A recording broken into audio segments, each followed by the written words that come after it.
নমস্কার। প্রত্যেক দিনের মতো আজকে আবার একটি নতুন টপিকস, নতুন ভিডিও। তো বেরা হোমিও কেয়ার চ্যানেলের পক্ষ থেকে আজকে আবার পেয়ে যাচ্ছেন বাংলায় ফ্রি হোমিওপ্যাথি চিকিৎসা। তো চলুন ফ্রেন্ডস, আজকের যে টপিক্সটি আমি আলোচনা করব সেটি সাধারণত 15 থেকে 20 বছর বয়স্ক ঊর্ধ্ব নারী পুরুষ সবার ক্ষেত্রে এই সমস্যাগুলো দেখা দেয়।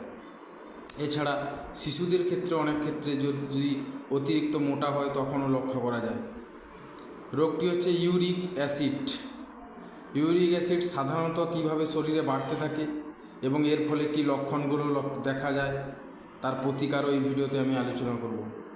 তো চলুন ফ্রেন্ডস, আমরা প্রতিদিন যে সমস্ত খাবারগুলো খাচ্ছি, red meat, hot meat, cholesterol জাতীয় খাবার, জাঙ্ক ফুড, ফাস্ট ফুড, এই সমস্ত খাবার থেকে বিভিন্ন রকম অ্যাসিডের উপাদান রয়েছে। এখান থেকে আমাদের শরীরে বিভিন্ন রকমভাবে অ্যাসিডগুলো আসে, অ্যামিনো অ্যাসিড, ইউরিক অ্যাসিড, এই সমস্ত অ্যাসিডগুলি আসে। তারই একটি পার্ট বা উপাদান ইউরিক অ্যাসিড যখন আমাদের শরীরে বেড়ে যায় দেখবেন তখন এই লক্ষণগুলি প্রকাশ পায় শরীরে। বাত, গোড়ালিতে ব্যথা করা, হাঁটুতে ব্যথা করা, কোমর ব্যথা করা, কাঁধের যন্ত্রণা বেড়ে যাওয়া, এই সমস্ত সমস্যাগুলি জানতে পারা যাবে যদি আপনি কোনো ল্যাব থেকে টেস্ট করিয়ে নেন। সেক্ষেত্রে আপনাদের ডাক্তার মহাশয়রা পরামর্শ দেবে আপনার শরীরে ইউরিক অ্যাসিড অনেকটা বেড়ে গেছে, আপনাকে এটা নিয়ন্ত্রণে নিয়ে আসতে হবে। তো সেই নিয়ে আসার উপায় বলছি, হোমিওপ্যাথি চিকিৎসার মাধ্যমে অনেক কম খরচে এটাকে নিয়ন্ত্রণে রাখা সম্ভব। তো চলুন ফ্রেন্ডস, তাহলে ওষুধগুলি আপনাদের সামনে আমি শেয়ার করি। প্রথম ঔষধটি urtica urens mother, URTICA, urtica urens, URENS, urtica urens mothers ঔষধটি 20 ফোঁটা করে সকাল দুপুর সন্ধ্যা জল সহকারে সেবন করতে হবে আপাতত 1 মাস ধরে। তাহলে দেখবেন বাত, গোড়ালি কিংবা ব্যথা, হাঁটুর ব্যথা, যন্ত্রণায় অনেকাংশে কম ধরবে।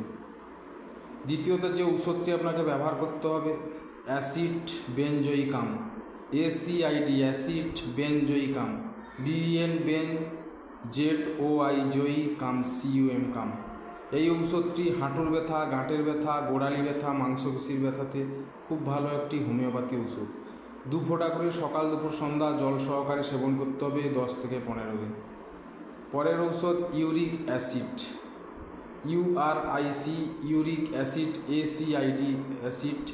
শরীর অতিরিক্ত মোটা হয়ে যাওয়া, কোলেস্টেরল বেড়ে যাওয়া, হাত পা যন্ত্রণা করা, গা হাত পা ব্যথা করা, বাতজনিত সমস্যা দেখা দিলে ইউরিক অ্যাসিড ঔষধটি 2 ফোঁটা করে সকাল দুপুর সন্ধ্যা জল সহকারে 15 দিন থেকে 1 মাস আপনাকে কন্টিনিউ নিয়ম অনুসারে ঔষধগুলি খেতে হবে। তার সঙ্গে সঙ্গে কিছু খাদ্য তালিকা থেকে আপনাকে বাদ দিতে হবে যেগুলো থেকে সাধারণত ইউরিক অ্যাসিড বাড়ার যে লক্ষণগুলি আমি আগে বললাম সেই খাবারগুলো আপনাকে তালিকা থেকে বাদ দিতে হবে। তো চলুন ফ্রেন্ডস, আজকের ভিডিওতে এই পর্যন্ত। এবং যদি বাংলাতে হোমিওপ্যাথি ফ্রি টিপসগুলো ভালো লাগে চ্যানেলটি সাবস্ক্রাইব করুন এবং লাইক ও শেয়ার করতে থাকুন যাতে এরকম আরও নতুন নতুন রোগ সম্পর্কে আমি এরকম নতুন ভিডিও আপলোড করতে পারি। নমস্কার, গুড বাই।